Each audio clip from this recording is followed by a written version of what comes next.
Apple cider vinegar. I'm sure you've seen it everywhere. It's all over social media, wellness blogs, often hailed as this incredible cure-all. But what's the real story behind all that hype? Well, we're about to dig in and separate the actual science from the social media buzz. I mean, you've probably seen claims just like this one, right? The idea that a simple spoonful of apple cider vinegar can just magically melt away fat while you're sleeping. It sounds amazing, almost too good to be true. Or how about this, that ACV is the secret key to perfect digestion. You know, the one that promises to get rid of bloating and give you a super healthy gut. And of course, the big one, the promise of a total body detox. Okay, these are some seriously huge claims. So before we go any further, let's get to the bottom of it. What exactly is apple cider vinegar anyway? Well, at its core, it's actually pretty simple. ACV is basically just fermented apple juice. The key active ingredient in there is something called acetic acid, which makes up about 5 to 6% of the liquid. And it's this one compound that's at the heart of almost all the health claims we hear about. All right, let's dive right in and tackle the #1 reason apple cider vinegar basically went viral, the promise of weight loss. This is the claim that has sold millions and millions of bottles. But here's the $1,000,000 question. Does it actually work? Is there any real solid science to back up this supposed miracle? So here's where things get really interesting. When you put the wild social media claims right next to, guidance from an institution like the Mayo Clinic, the picture gets a whole lot clearer. They state that ACV is unlikely to cause weight loss. So what's going on? Where is this massive disconnect coming from? Well, what's really fascinating about this is how the hype even started. A lot of it actually traces back to one specific study that came out in early 2024, and it seemed to prove ACV's weight loss power. The problem, that study has now been officially retracted, pulled. And this is just a perfect example of why we have to be so critical of these health trends. The journal pulled this study for some very, very serious reasons. The trial wasn't properly registered, there were math errors, and worst of all, the data's authenticity was in serious doubt. Basically, the entire scientific foundation for that big weight loss claim, it just completely crumbled.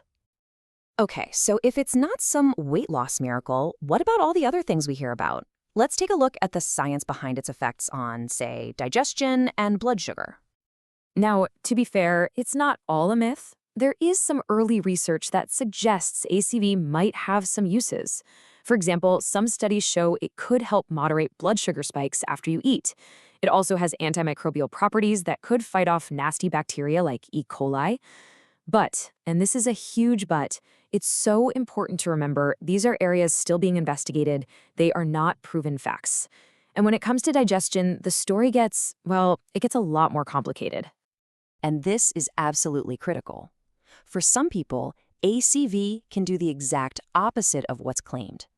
A pilot study looked at patients with type 1 diabetes who also had a condition called gastroparesis, which means their stomach already empties too slowly. What they found was that ACV made the problem significantly worse. Just look at this chart from the study. It's pretty stark. It shows the rate that food was leaving their stomach. With just water, their stomachs emptied at a rate of 27%.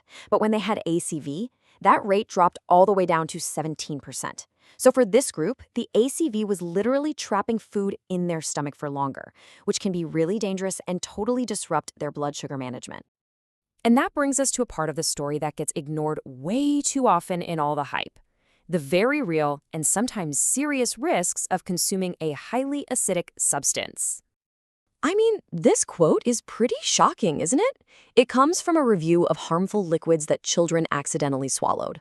Researchers found that acetic acid, the main thing in vinegar, was the most common acid causing burns in the throat. It led them to recommend it be treated as a potent caustic substance. And it's not just your throat you need to worry about. Your teeth are also in the line of fire. In one lab study, tooth enamel that was soaked in vinegar lost between 1 and 20% of its minerals in just 4 hours. That is some serious damage to that all-important protective layer of your teeth. And listen, these risks aren't just a theory in a lab. These are real-world case studies. A 28-year-old woman developed osteoporosis from drinking huge amounts of it every day for years. A teenager ended up with severe dental decay. Another girl even got skin burns from trying to use it to remove moles. These are the human costs of following these trends without understanding the dangers. And this is something everyone needs to hear. ACV can have some really serious interactions with common medications.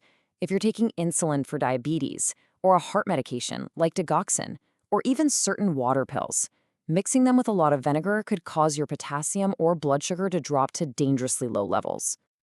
So after all that, after weighing the shaky evidence against some very real risks, what's the final verdict here?